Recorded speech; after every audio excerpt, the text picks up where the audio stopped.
Hey guys, what is up? Super K-Man Rocks here, and I am here for my NACL round number 3 overview and analysis video in the summer split playoffs. I'm calling this the round 3 video because we're doing lower bracket round 3, but of course this is going to be the first 2 series of this third weekend here in the NACL playoffs. So that's going to be the round 3 matchup, the lower bracket round 3 matchup, and of course winners finals as well. So one of the bigger matchups of the entire tournament. By the end of this video, by the end of this first series, we're going to know our first team to officially qualify for the Americas tournament. Very excited to see that. That's going to be something that I think all of these teams are really excited to get. And of course, we have an elimination series to cap out the video. I'm only doing the first half of this third weekend because I wanted to split it into 2 videos. As you guys might know, if you watch some of the other videos that I've done this week, I will not be around this weekend, this Saturday through Monday, Labor Day weekend here in the United States. I will be gone away from keyboard. And so I wanted to make sure I got this video out before that ended up happening. I wanted to make sure I split, the NACL into 2 videos rather than doing 4 series in 1 video so that I could really devote as much time as is necessary towards these series that deserve it. But, of course, if you want to know my thoughts on everything that's led into this, check out the videos up in the iCard. Of course, round 2, round 1 are both going to be up there, as well as the NACL playlist every single week of the NACL in the regular season done in this overview analysis style format. So if you're interested in that, please check it out. But I don't want to waste you guys' time too much. If you are new here, what we are going to do in today's video is go game by game in both of the first 2 series, talking about the advantages and the disadvantages that each team was able to generate. I'll be giving a player of the game and a dud of the game for each individual game that we cover, and at the end of each series, I will be giving a player of the series to tie everything into a nice, neat little bow. We will, of course, be talking about the rest of the series over the course of this weekend, kind of previewing maybe what you can expect in that lower bracket run, potentially, who's going to be making a run to the finals, but most of today will be spent, of course, talking about the series that we have already seen. So, without further ado, let's jump right into it. The first series that we are going to cover is the big one. It's winners finals. I'm very, very excited about this. This is very clearly, at least in my opinion, a matchup between the 2 best teams in the NACL at the current moment and the 2 favorites to get those Americas tournament reps. I'm very excited to see how this series ends up going. It's the number 1 seeded Dragonsteel taking on the number 2 seeded Fear x Starforge. And again, like I said, on paper and really in execution, these have been the 2 best teams in the NACL, both kind of with similar styles, but executing them, I would say, in vastly different ways. I think Fear, very much a team that wants to play through the middle of the map. We've seen this meta really develop into something where if you can get your jungler and your mid laner in really good positions, oftentimes it's kind of irrelevant what happens elsewhere on the map. We've seen that a lot in the LPL and the LCK. If you can really get your mid laner in particular rolling, it's very difficult to stop it when you've got things like Zeri and Smolder and even things like Yone being super common Corki in the mid lane right now. The champions that you're playing there, it's just, if you get them rolling, they are eventually just going to roll out of control. And so Fear, being a team that really focuses a lot of their play in the mid game, specifically through the middle of the map, I think has really benefited them over the course of this year. But what's allowed them to do that is just the well-roundedness of this roster. Of course, every single player on this team having, at the very least, some LCS experience, and almost all of them having a good amount of LCS experience, even playoff experience, I believe, for almost everybody on this team. And so this is a team that's not going to, I guess, scoff at the stakes in this series. They've been around the block once or twice, and I definitely think they're going to be able to get it done on a big stage. But Dragonsteel is certainly not an easy opposition to try to play into. This team has been undefeated throughout the entirety of this split. They've not lost a single series that they've ended up playing, and I think more importantly for the context of this series in particular, they played each other in the final week of the regular season, with Dragonsteel taking it relatively handily. Like, they were definitely the better team in that series. That definitely makes them favorites for a lot of people, me included, coming into this series. It's just really hard to bet against Dragonsteel in their current form, but if anybody can beat them, it's Fear. When you look at what Dragonsteel does well, the problem is that they have like the 5 best players in each role. Now, obviously that's not true. There are a lot of players that I think are very good, but UG was my MVP pick. I'm a huge fan of Spyrax. I think he's very underrated by the community as somebody who just makes every teammate he plays with better. Jerry and Zyko have been the best bot lane in the NACL. Zamudo has really emerged as potentially the best top laner in the NACL. It's just a really talented roster from top to bottom. You don't really have a weakness or a hole that you can exploit. The only kind of way that I could imagine Dragonsteel faltering in a way that they haven't over the course of this split is maybe some of these players reverting back to some of their more inconsistent tendencies that maybe they had before the split even started. Someone like Zamudo was known as a very flip-floppy, a feast-or-famine top laner, if you will, and, he would have his good games and his bad games, but that's really been shored up on Dragonsteel. If maybe you can get to him a bit more, that could potentially be an avenue. You have Jerry and Zyko, who have completely emerged as, in my opinion, like I said, the best bot lane in the NACL over the course of this year, but they were not that last year, and I think that development is always something that, especially if it's like the first year of it, you could always see come crashing down in big moments. Spyrax not exactly been a carry for this team in terms of damage in a meta where AD carries are very pivotal in the middle of the map, and so potentially you could try to get to that, especially with ABO potentially getting fed. Like, there are avenues, there are places that I would look to potentially put resources into in these early games, but at the end of the day, a lot of this series is going to come down to who executes better in the early and mid game, because that's just where the meta is currently at. Like, you can make comebacks, it's definitely possible, but if you can get those leads and snowball them out of control, it becomes a lot more difficult to end up playing against those teams. So, the only way to know who is going to be making the Americas tournament, who is going to be going to the NACL finals, is to go game by game, and that means starting with game number 1. So let's get right into it. The winner of game number 1 was Dragonsteel. They are going to take the first game of this series. They're going to go up 1-0, and this is the stereotypical Dragonsteel game. We've covered quite a few games on this channel over the past couple of days. We did the LCK round 2, a couple of 3-0s. I just covered the LPL finals earlier on today. That was another 3-0, and all of these games weren't particularly close. I hate to say it for Fear, game 1 reminded me a lot of those series that we just covered, because man, this was just a phenomenal game from start to finish for Dragonsteel. It's just everything you could possibly ask for, with one of the most meta comps you could possibly draft. I don't even think Fear has that bad of a draft. I think you have options, but Fear's comp relies very heavily on getting the pressure in the early game. If you're playing from behind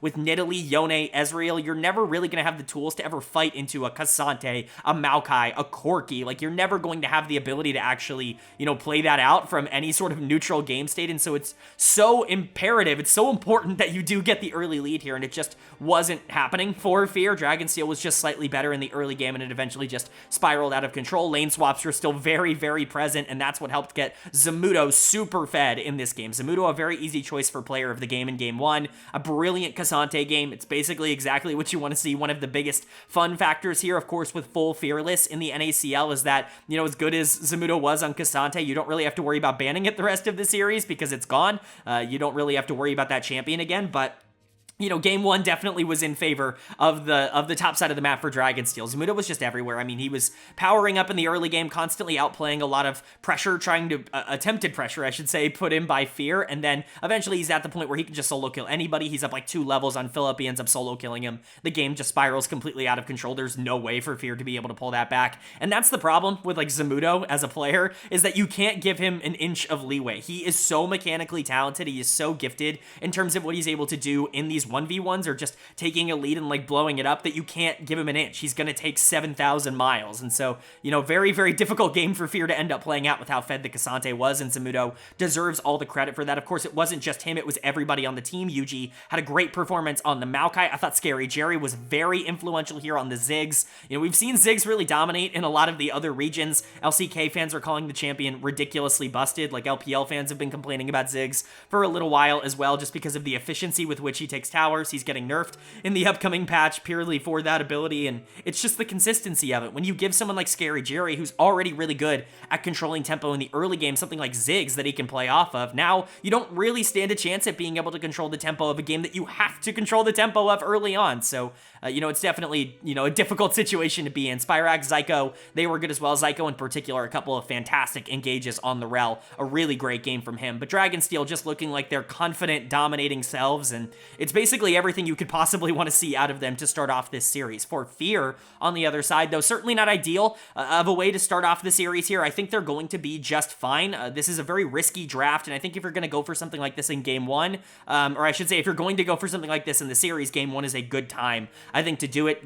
Just see if you can get that advantage, and if you can, it's a free game 1 win. If you can't, oh well, it's just game 1, right? Like, you can bounce back in game 2, but it very much did not work out. The solo laners kind of got bounced in this one. Philip is going to get out of the game. I mean, there's just nothing else to say. Philip is typically unbelievable on Renekton. Obviously, it's his signature champion. I would argue he's like a top 4 or top 5 top laner in all of North America when he's on Renekton. He's just that good. Like, he was unbeatable on this champion last playoffs and last year especially, and so watching him kind of get manhandled by not only Zamudo but by Dragonsteel in a lot of circumstances is just, it's unfortunate because this is a really big game for Fear. To use their Renekton card in game number 1 and not have it work out, I don't think is particularly ideal, but it wasn't just the Renekton that ended up getting super behind. Like, Yone, this was unplayable for him. There's genuinely nothing that ABO can do throughout a lot of this game except go in and die, because, like, who's he gonna go on? He can't blow anybody up. There's no way he's ever getting on Ziggs or Corki, and so he just, like, can't actually do any damage in this game. XU, you know, this was an Italy game, lost in the early game and became entirely useless and unplayable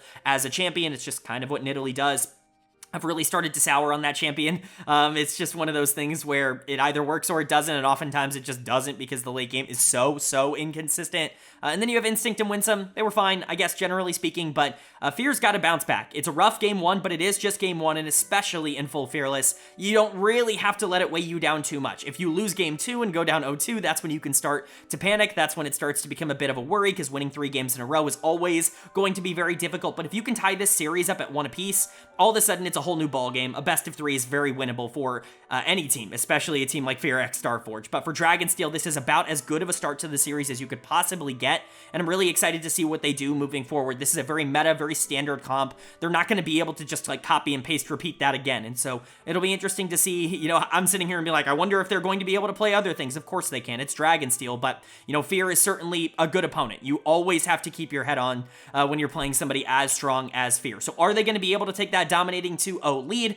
or is Fear going to be able to tie up the series at 1 apiece? Well, the winner of game number 2 was Fear X Starforge. They are going to take game number 2. They're going to tie up the series at 1 apiece, and this is what I wanted to see. I wanted to see a really fun, close, back-and-forth game with one team just kind of breaking through in the end, and especially because it's Fear, tying up the series is a much more interesting outcome than a 2-0 series lead. I wanted to see winners finals be back and forth, and that's exactly what we got in this game. Game 1, a little bit of a stomp. You know, Dragonsteel just kind of getting an early lead and slowly getting it bigger and bigger and bigger until the game is over. Fear very much showing that they have a lot of fight left in them, and if these games go neutral through a lot of the early game, especially if you're relying on these more, I don't want to say like, you know, lower damage comps, because Dragonsteel's not a low damage comp, but when you really have like one isolated carry and one isolated secondary carry, and then everybody else is really a facilitator, it opens up the door for Fear to be like, well, everybody on our team can do a ton of damage, and we're just going to play through that. Rumble's going to blow you up, Zeri's going to blow you up, Misfortune's going to blow you up. Even Sedge hurts a lot in the early game, and the setup from Sedge plus Leona is just terrifying to have to deal with. So credit to Fear, the damage really prevailed in this one. Blaze Olive is a very easy choice for player of the game. I say very easy. I don't want that to undersell how good Philip was in this game, because Philip was awesome, and I'm definitely going to talk about him in just a second. Very good bounce back, a very important bounce back after game number 1, but ABO continues to be the driving force for this team in a lot of their late game team fights. Put him on things like Zeri, put him on these late game hyperscalers that can end up dominating in the back half. If you do that and you put him up against Spyrax, who actually got super fed in this game on the Lucian, did a really good job using that R5 Lucian to generate a lot of gold in the early game, but if you put ABO on something like Zeri, you can answer that. You can reliably know that going into the late game, you have at least one player that's going to be able to contest that level of tempo and pressure, and you know, in a lot of cases he's just going to be able to outpace it. As good as Spyrax is, ABO really is that talented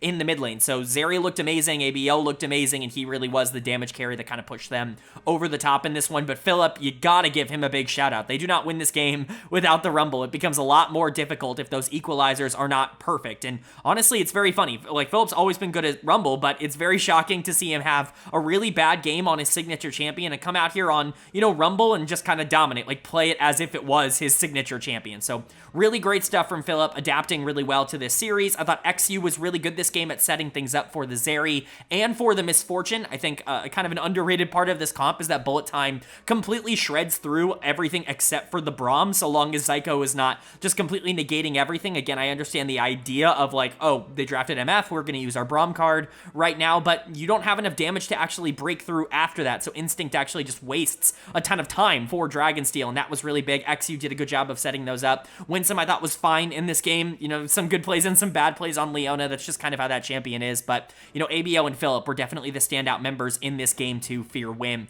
And then for Dragonsteel on the other side, there are some good here. Like, I absolutely think that there are some interesting things to take away. I do think your carry duo played well, Spyrex and Scary Jerry. I thought both were generally very good in this game, and they both had clear, defined roles, but you were relying on them to kind of be everything for this team because you've got Ornn, you've got Ivern, and you've got Braum as the three other draft mates, if you will, in this game, and it's just not really a situation that you want to rely on. You don't want Lucian to have to be, like, all of your damage in late-game teamfights, or Lucian Ashe to really be your only source of damage over these late fights, trying to play into like Rumble Ultimate plus Zeri plus MF Bullet Time. Like, it's just a very difficult situation. Even if you do have infinite health and infinite shields with Braum and with Ivern and with, you know, Ornn to a smaller extent, you still aren't going to have enough to actually break through, and we definitely saw that here. I'm actually going to give dud of the game, maybe a bit controversially, to Yuji. Some people are going to look at this performance and be like, he was fine, he wasn't the problem, but this Ivern was just not useful. Again, you draft this champion to try to enable some carries to just be unstoppable, make it so that it doesn't matter how they play, they are going to have so many stats at their disposal that it makes it very easy for them to carry, and it just really never felt like that. Like, they were very beatable throughout a lot of this game in terms of fights because the Ivern stats didn't exactly matter. They didn't have the damage to really break through the front line, the quote-unquote front line. Like, Fear was just diving in head first and just hoping they had damage to break through, which they did, but you also didn't have the tank stats coming in from the Ivern and, like, the shields to really survive a lot of these aggressive engages to be able to fire back in the first place, which just kind of makes the champion null and void. Like, it kind of makes him moot in general. So not a great game from Yuji, but a lot of that to me, like, I love Ivern, but this was just not one of the Ivern games that ended up working out. I also think Zamudo really struggled this game on the Ornn. It was kind of a tale of two top lane performances. Philip looking rough in game one and very good in game two. Zamudo looking very good in game one,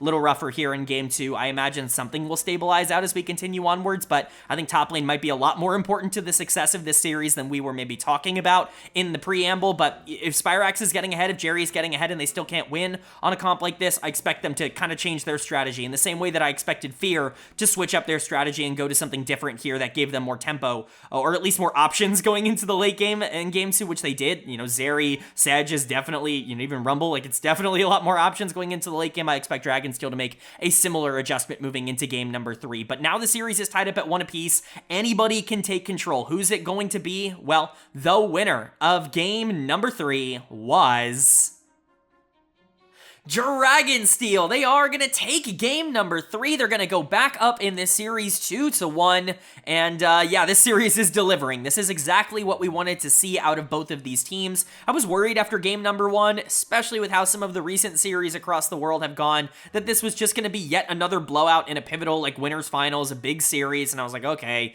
you know, that's not particularly interesting, but I'll go over it anyways. And then game 2, it's like, oh, Fear's got a lot of fight in them. They are going to come out swinging. And game 3 here was super back and forth, and really, it just took one mistake at the end of the game to end up ending it. I feel really bad pointing out that one mistake, but, you know, a lot led into it, so we'll get there. But player of the game, it has to go to Yuji. I know the casters were definitely more split on this than some of the other player of the game votes, but, like, genuinely, I don't know how you could possibly give it to anyone else. This guy ran the entire early game for Dragonsteel, actively got them their lead at around 20 minutes by just being way more proactive than XU. This is kind of the problem with Wukong at the current moment, is he can't really do what he was able to do like last year or 2 years ago as a jungler, where he's just constantly able to pressure in the early game and is also kind of a team fight menace. They've really kind of changed him into just being a team fight menace, which is fine, but it means that Yuji had a lot of priority in the early part of this game and certainly used it well. He was amazing at setting up his laners to be in great position, specifically this Jax on the top side. We'll talk about Zamudo. I wish he utilized that Jax a little bit more.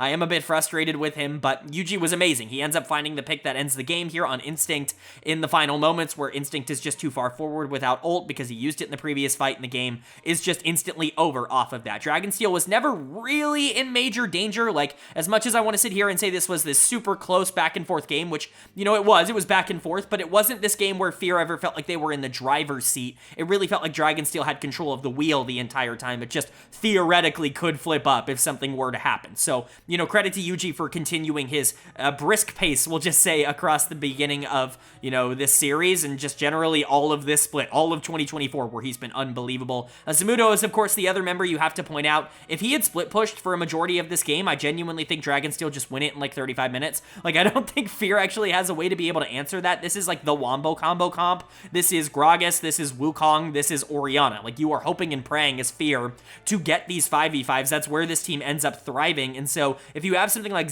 Jax on the other side, to pull someone, likely the Gragas or maybe the Ori, away, even though Wukong could probably do it, pull them away from this fight, well, all of a sudden now, like, Dragonsteel can take that 4v4 without one of the key pieces, and they're probably going to win that. So, you know, I really wish Zamudo was a little bit more active in the side lanes in this matchup, but still, he was very relevant. He wasn't necessarily a problem at all for the team. I just think he could have been even more of a positive with a couple of different plays. Spyrax continues to do an infinite amount of damage in the mid lane every single game. It's funny, this guy doesn't get any resources. He doesn't really ask for any attention in the early game, and yet he's like the most consistent team fighter, constantly giving up his own resources to get his bot lane and his jungler ahead. I'm such a fan of Spyrax. I think this guy's such a good player. The Hwei game was great. You know, Jerry and Zyko were very good as well. Jerry had a couple of great team fights down the stretch of this game, but Dragonsteel definitely won as a unit, and they were just more cohesive. Their early game leads that were generated by the Vi, it was enough to get them over the hump, even when Fear was starting to fight back quite a bit in the later half of this game. But for Fear, you gotta admire the resiliency of this team. I think that that's a very good way to put it. They clearly trust each other a lot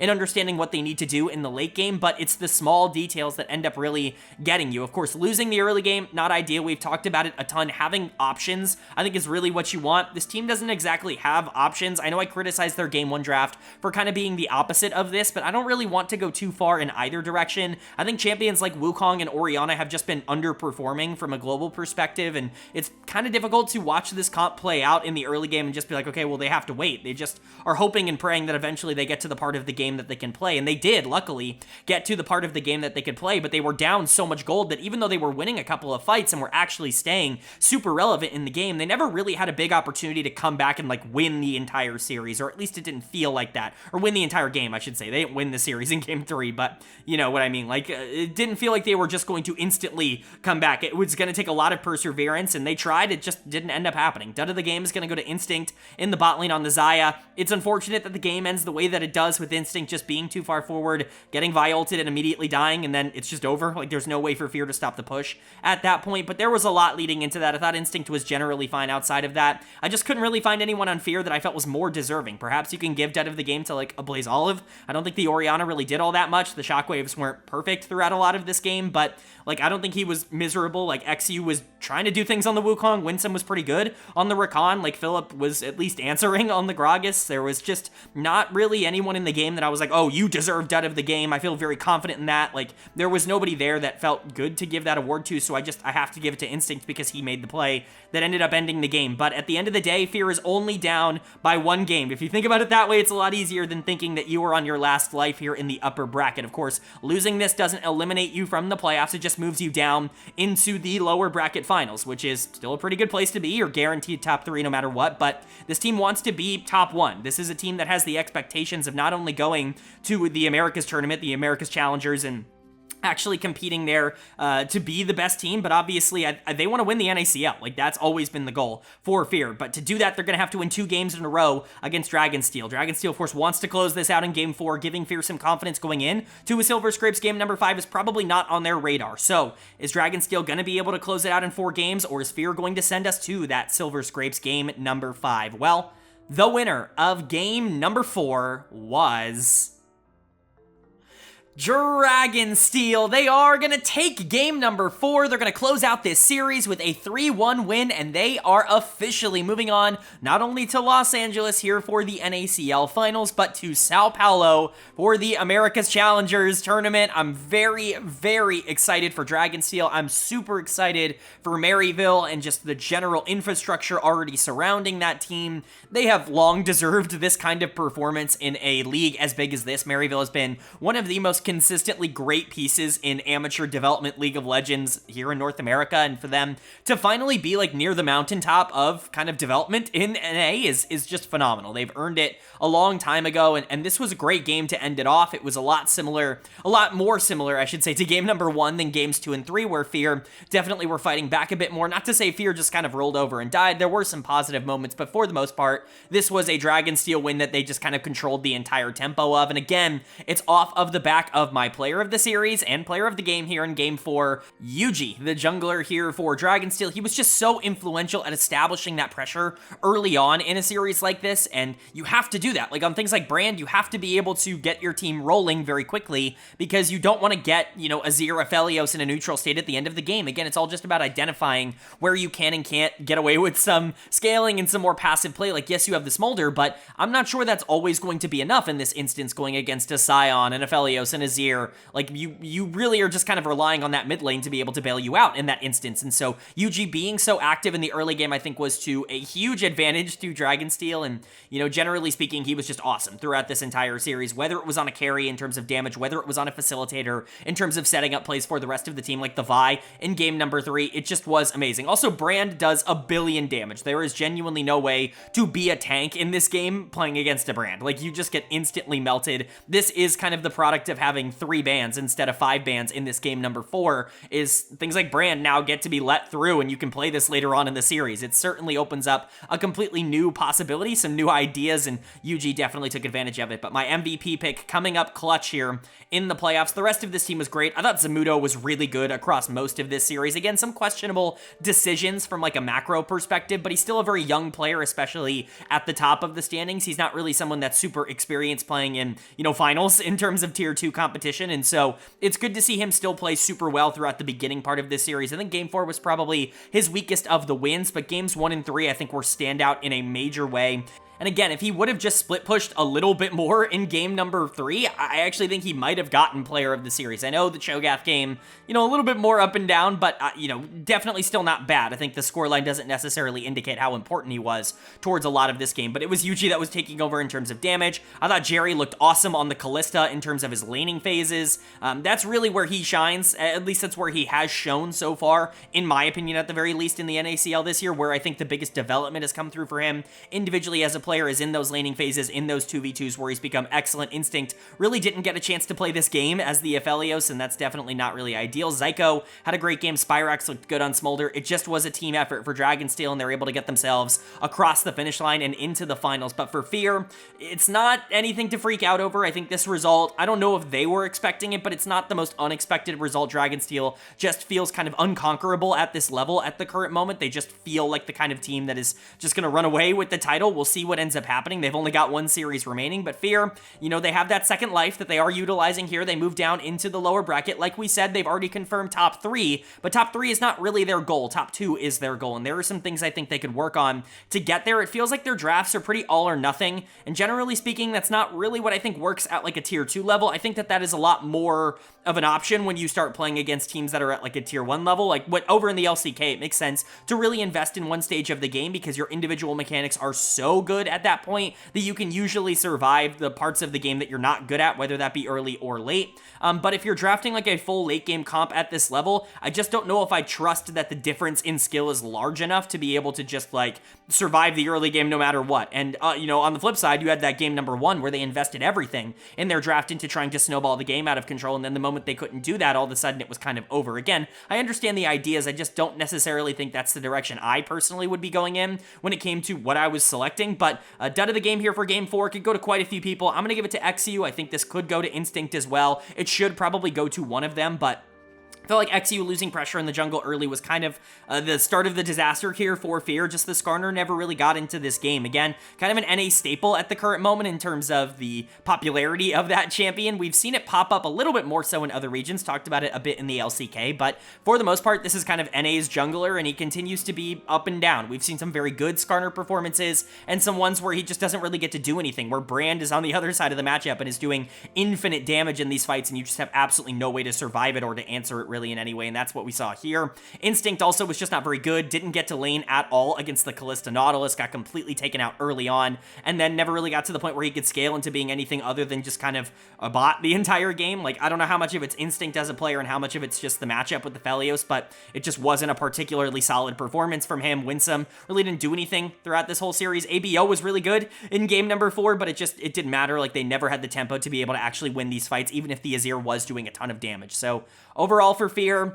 you know, they're going to be okay with this. Like I said, moving down into the lower bracket's not the worst thing. Perhaps it's even more experience to get back and go up against Dragonsteel once again in the finals and potentially take them down there, but they're going to have to do it through the lower bracket. And for Dragonsteel, they've confirmed themselves in the finals. They've confirmed themselves for Sao Paulo. I'm sure they're ecstatic. I mean, this team, you know, last year was looking at themselves as like barely staying in the NACL, and for them to be perennial powerhouses over the course of all of 2024, you know, making finals in spring and then following that up by going undefeated in the regular season and, you know, winning every single series so far and making the finals, it's just a pretty miraculous rise for, again, an org and a team that I think very much deserves it.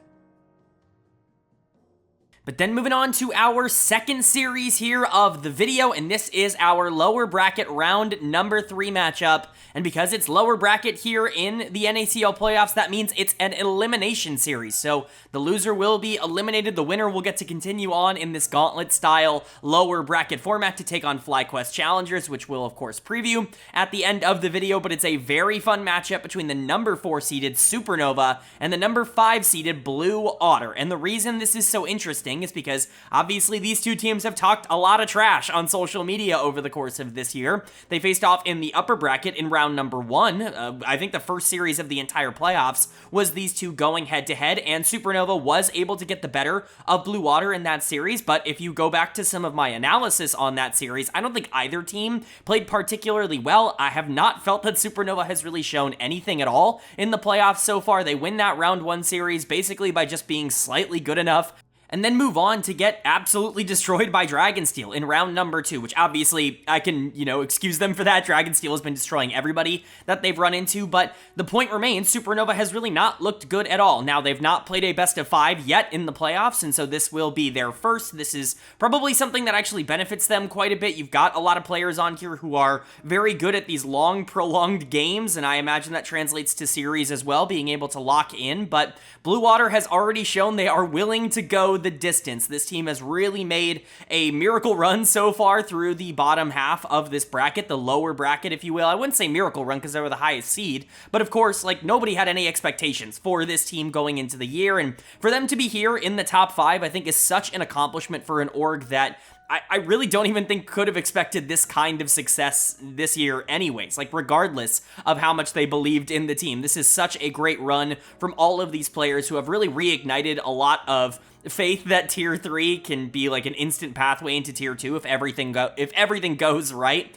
And I think because of that, they've really endeared themselves to the community as a whole. I've dubbed them kind of the main characters, the protagonists of the NACL at the current moment. There are a lot of final bosses awaiting them, but it feels like a lot of the conversation is just surrounding Blue Water. They're the feel-good story of North America at the current moment, and it's exciting to see them in this position. And honestly, they're not entirely outmatched. Again, when you look at the series these two played in round number 1, you see some positives for Blue Water. Their win in that series was a pretty solid game from them, probably one of the better games, I would say, from either team that series, but you look at the other games and they kind of threw them away. They actually had a chance to win that series and just didn't end up taking it. But Supernova, they weren't exactly clinical either. When you look down the matchups, there honestly are a lot of lanes that I think could be interesting to watch. I think obviously a lot of people are going to be pointed at the mid lane here. Toasty taking on Samick, and two of the most fun, most interesting young like stars in the NACL, both in the mid lane here for their respective teams. I think that could be a very interesting matchup to watch, but I've also got my eyes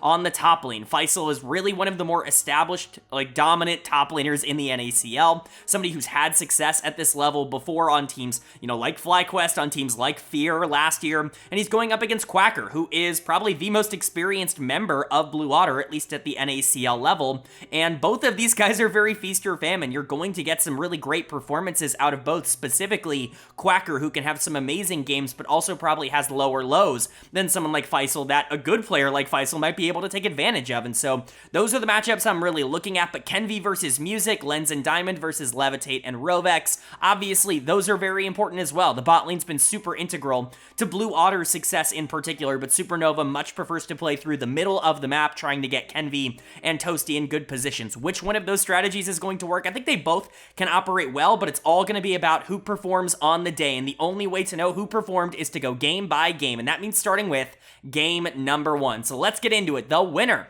of game number 1 was Blue Otter. They are going to take game number 1. They're going to go up 1-0 in this series. And yeah, this is how you want to start off that series against this big rival that's already beaten you in the playoffs, taking that momentum that you've gotten from beating teams like Winthrop, from beating teams like Disguised, and carry it into this series with a game 1 win. This was awesome from Blue Otter. They were definitely the better team here. And honestly, it's kind of through the opposite of what's made them good for a lot of this year. I didn't go as much into the styles of these teams in the preview, but I mean, everybody kind of knows Blue Otter is the laning-focused team. They've been very good in 1v1s and 2v2s. Mechanically speaking, they really are talented enough to go toe-to-toe with basically anyone, but a lot of their struggles in the middle of the split actually came from them not being able to close out games all that consistently, and that is clearly something that they have worked on coming into the playoffs here, because this was a phenomenal performance in that regard. They were an exceptionally good team fighting team. I mean, this is genuinely one of the more consistently great 5v5 performances I've seen in a game, you know, throughout all of the NACL year. Like, this was awesome from them, and Supernova probably should be better in that area of the game. You've got a lot of experienced players like Kenvi and Diamond that are very good in these 5v5s. Toasty has become a bit of a star in 5v5 team fights, and so for Otter to come out here and just kind of outplay Supernova in that area, super impressive. And I get that, you know, the comps are a bit different. You've got Corki, Kaisa, you've even got a Wukong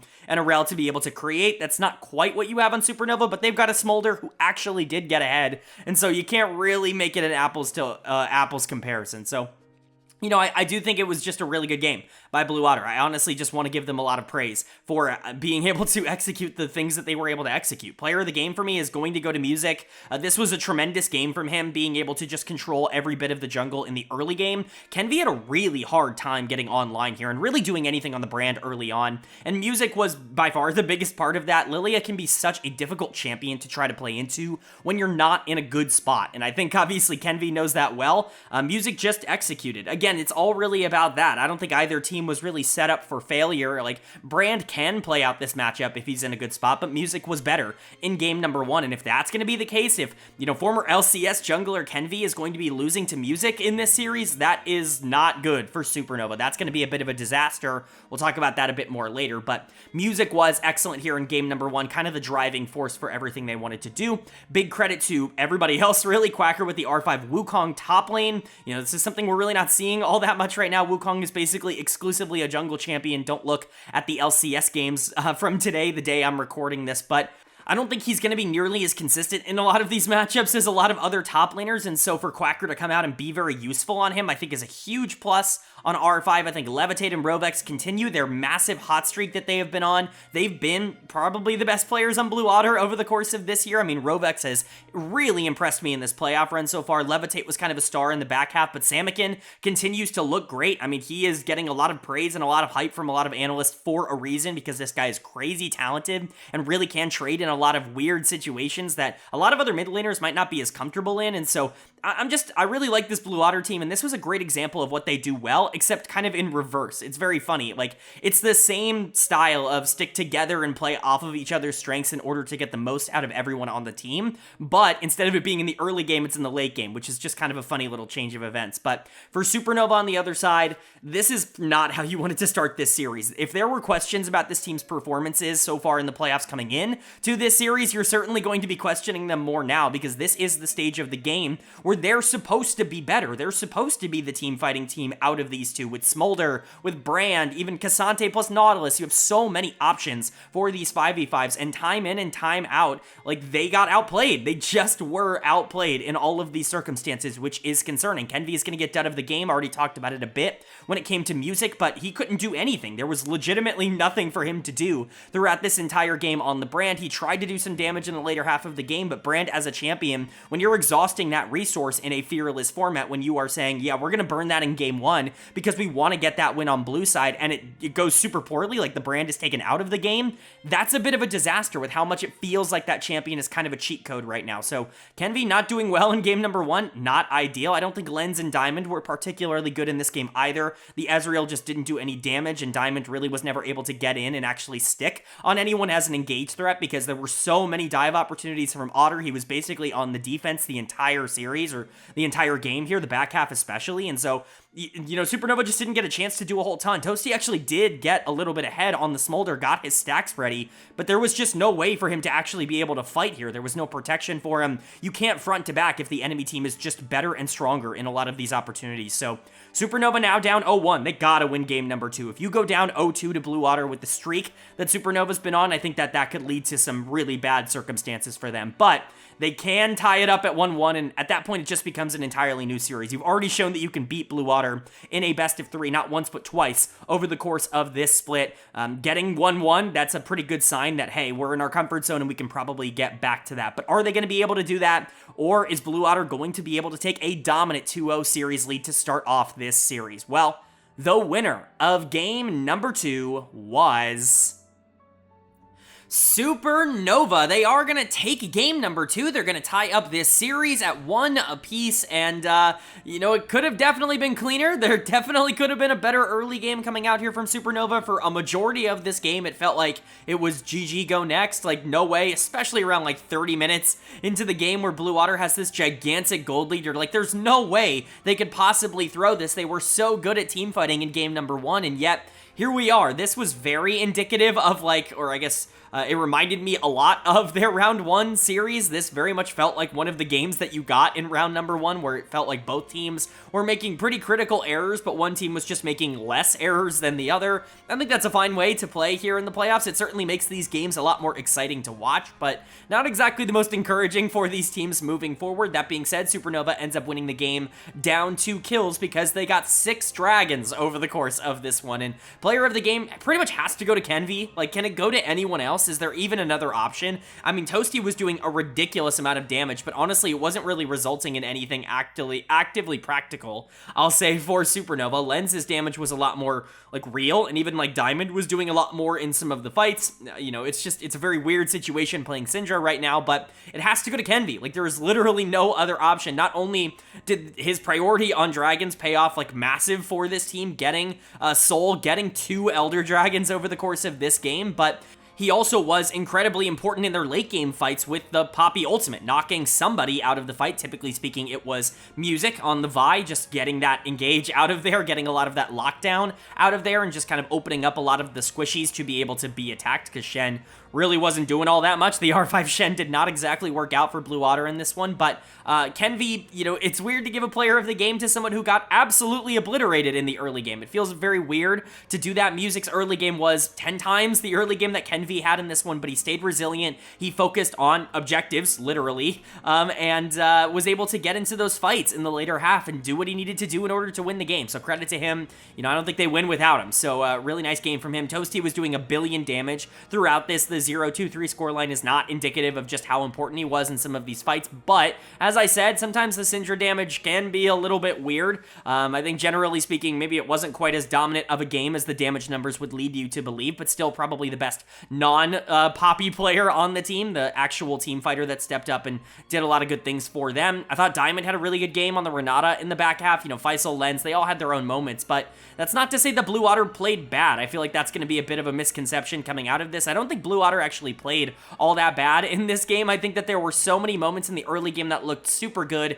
Music in particular had a phenomenal early game, and this is just kind of what we were expecting out of Blue Otter. We were expecting them to come into the early game and just kind of be able to get these leads because they do have such a good understanding of what and where they want to be at any point in time during that phase. The problem has always been closing things out. This was much more of the Blue Otter experience than game number 1, in my opinion, and I don't mean that in the sense that they lost. I mean that in how they lost, which is, of course, you know, just throwing away a big gold lead. I think more clinical execution in some of these fights probably would have just ended this game, and if you're up 2-0, maybe a lot of things change in this series going forward, but that's a hypothetical that's not worth thinking about at this point. Dud of the game, unfortunately, is going to go to Samikin. I feel really bad giving this to him because he was, again, really good in the mid game and really did help establish pressure alongside Music, but he just missed one too many shockwaves for me to feel good about it. Like, I think if he lands one or two of those, like, there are a couple where, you know, you land a 2 or 3 man shockwave in these fights on a pivotal target like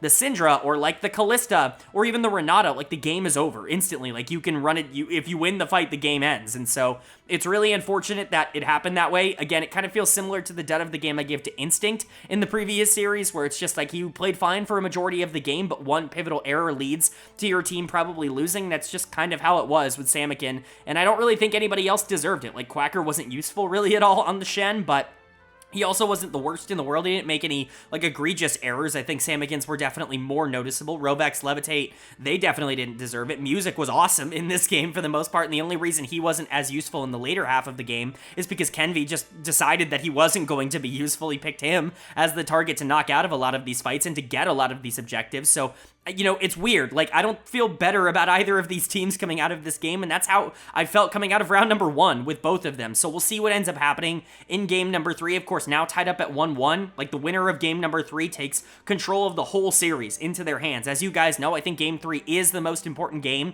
in a best of 5 once you're tied up at 1-1. I think winning this is paramount to winning the series as a whole. So who's going to be able to take it? Well, the winner of game number 3 was Supernova. They are going to take game number 3. They're going to go up for the first time in this series 2-1, and this was much more of a, like, Supernova game. Like, it still was a comeback, don't get me wrong. We're going to get into that. Blue Otter's problems are really, like, starting to bite them in the butt. This is kind of the thing they struggled with a lot in the regular season, what they just were not consistent at all on, which is actually closing out a lot of the leads that they're able to generate with really good early games, and we'll get to it, I promise, but this was much more of a Supernova comeback than it was, like, both teams just failing to do anything until the game was over, like what we got, of course, in the previous game in game number 3. Not that I think it was that bad. I definitely think there were some positives, some good plays from both of the teams, but I think generally speaking, it was just much more of a passive game. This was a much more active comeback, in my opinion, from Supernova, and they needed it quite a bit more. I mean, this game was even more out of reach, in my opinion, than game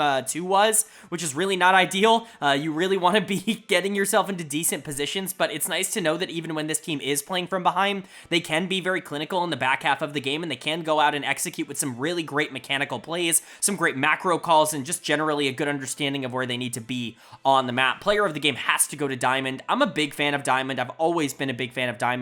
When you go back to his time on, like, Cloud9, I really did think that he was going to be the next big, like, NA support coming out of Academy during that era. It didn't end up happening. He went over to FlyQuest. Things didn't end up working out, at least at the LCS level. I continue to think that a lot of the things he got blamed for last year on Dignitas weren't entirely his fault. Like, he is just one of the few aggressive players on that Dig team from last year, and nobody was willing to follow up on some of the plays he was creating. He was just often at odds with the play style that rest of the team wanted to go for. He's much more at home on a team in the NACL where he can be really aggro, and you know you're going to have a lot of these players that want to, like, mechanic check alongside him, and so it ends up pairing up really well. But he picks Thresh here on R5, and I've talked about this a lot this year. I don't think Thresh is in a particularly good spot, not because the champion's bad. The champion can basically always do what Thresh does. His numbers are very bad right now.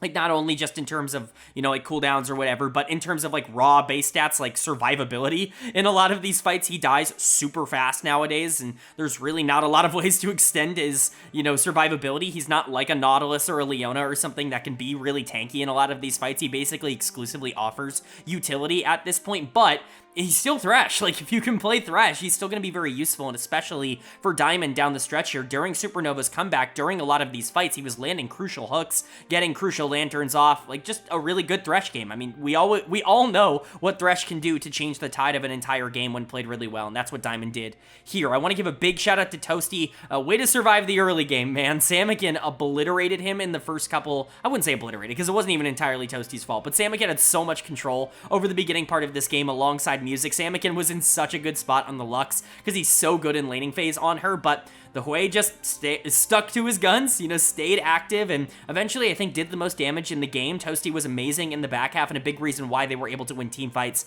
at all. Really huge from him. Faisal was unkillable down the stretch here. Camille, so difficult to punish in the late game because she can just survive for so long, and she eventually buys enough time. Like, she gets the 3-man ganked in the top lane, buys enough time for her team to get there, ends up turning the fight entirely. That's where Diamond lands all of his hooks, and all of a sudden the game is actually very winnable for Supernova. So credit to Faisal. Kenvi on the Ivern was pretty good here. Lens was pretty good here on the Ashe. I just think this was a much better game from Supernova, even if they continue to really, really suck in the early game and not really have a good idea of where they want to be in that instance. At the very least, they're able to do stuff in the late game from such gigantic gold deficits that you have to commend them on that. But for Blue Otter on the other side, man, you gotta be frustrated. Like, this is just not the situation you want to find yourself in. This is the second game in a row where you had an absolutely enormous lead, and this one was even worse, in my opinion, than game number 2, where the lead was just ginormous and you couldn't quite hang on to it. Samakin was unbelievably active in the early game. The Lux is such a problem to try to play into, whether it's in the support position or in the mid lane. It doesn't really matter. We've seen a couple of teams pull out Lux mid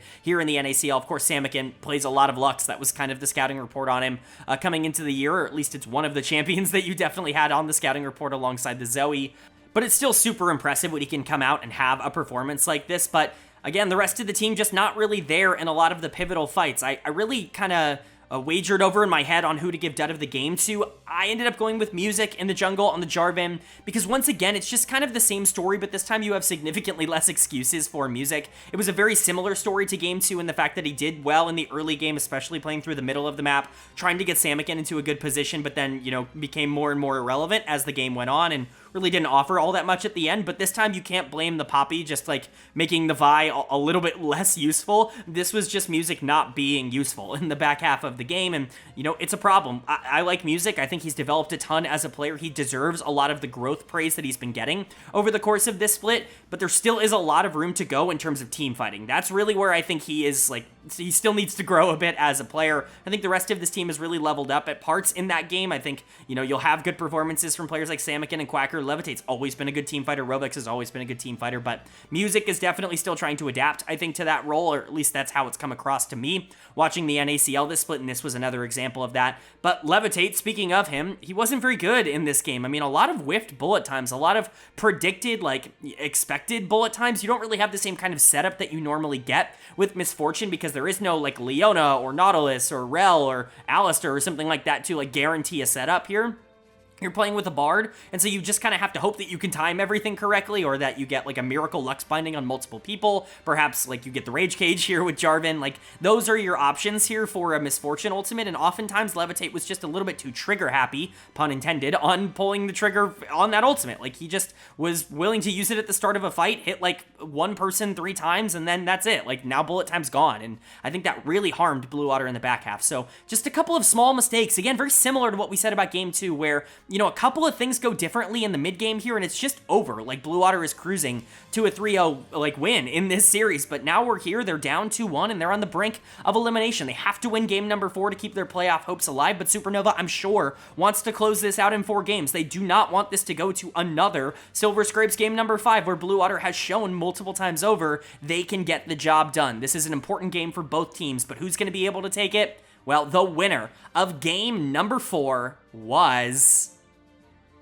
Supernova. They are going to take game number 4. They're going to take this series 3-1 with another win here, and they are going to be moving on to the top 4, to round 4 here in the lower bracket. Unfortunately, that means this is the end of the big miracle run for Blue Otter. I think everybody is already just enamored that they got here in the first place. I know they're the 5 seed and they got 5th, and that feels appropriate, but let's be honest. When this team was like 1-5 or whatever they were in the middle of the split, I don't think anybody was sitting there being like, yeah, they're probably a top 5 in the NACL right now. It's just insane what this team has been able to do, taking down a team like Disguised in the previous round, taking a game off of Supernova, making them sweat in games 2 and 3, which they absolutely did, by the way. It's just a great performance from a team of ostensibly rookies, like Quacker, Rovex, Music. They have experience at this level, but they don't have, like, a ton of experience at this level. And for them to be able to come into a series like this against players like Kenvi and Diamond, who don't just have experience at this level, but have, like,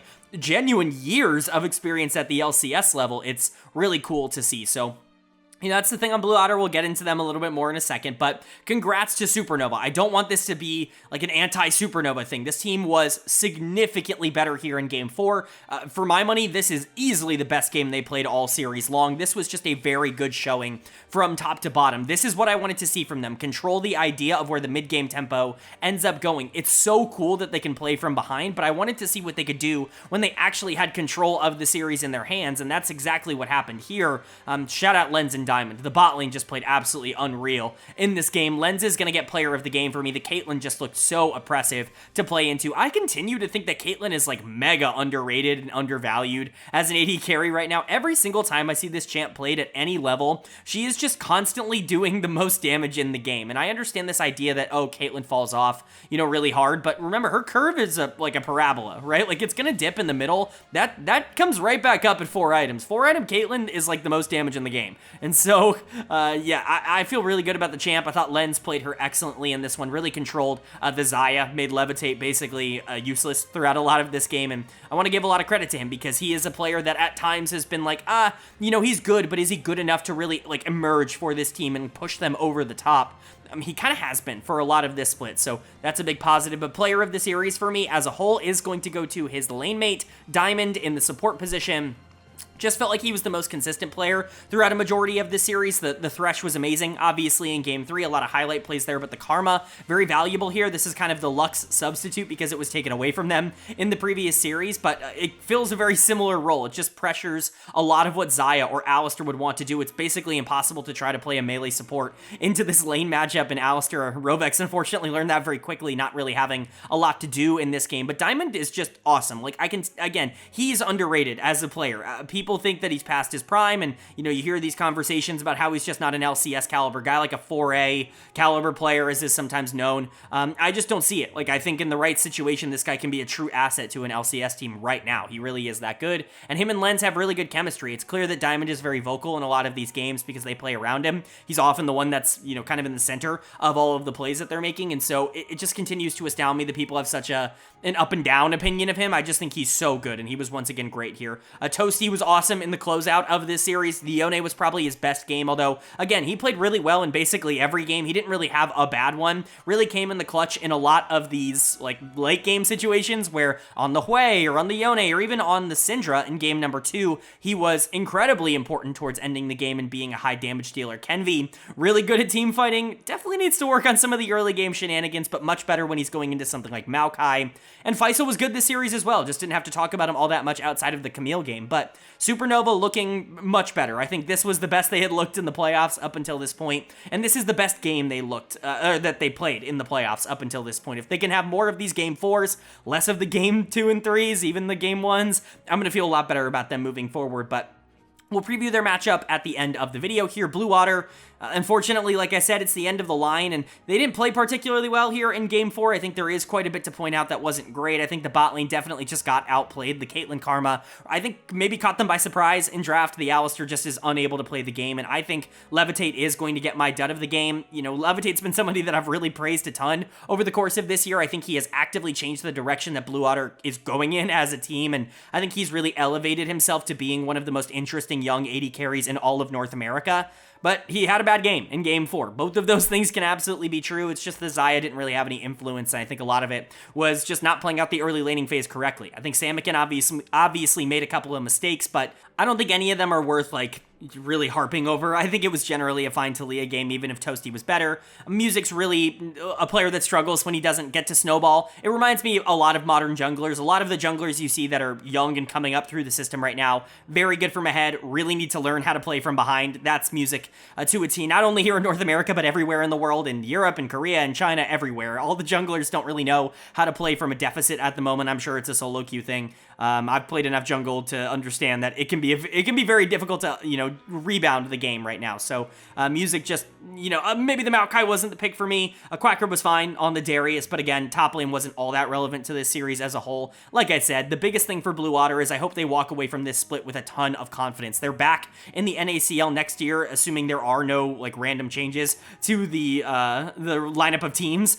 They have requalified, obviously, by making playoffs, and I'm excited to see this org stick around. They are kind of the underdogs, the main character, the shonen protagonist protagonist, I guess, of the NACL right now, and they've earned that reputation. Unfortunately, it will only carry them to 5th because Supernova is going to be moving on. FlyQuest is certainly not going to be an easier challenge for Supernova, but this team is very talented, and they really showed something towards the end of this series that I had been waiting to see. Alright, but that is going to do it for my NACL round number 3 overview and analysis video here in the summer playoffs. Up on the screen now, the updated bracket.